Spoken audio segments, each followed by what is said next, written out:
Kaixo eta ongi etorri jakindunera. Gaur, grabitate unibertsalaren ariketa bat ikusiko dugu.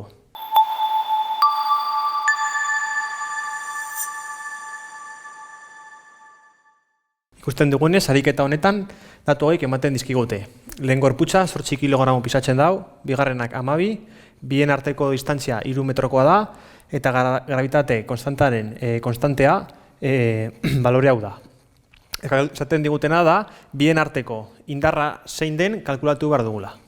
Beraz, formula aplikatuz, formula da F berdin G grabitate unibertsala bider lehen masa, bider bigarren masa, zati beraien distantzia, berbi.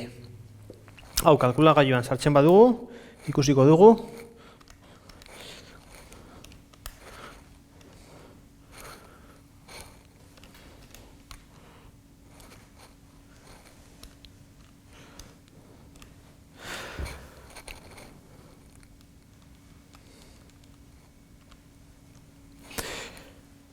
Zazpi koma amabi bider amar ber minus amar newtonekoa dala erakarte indarra.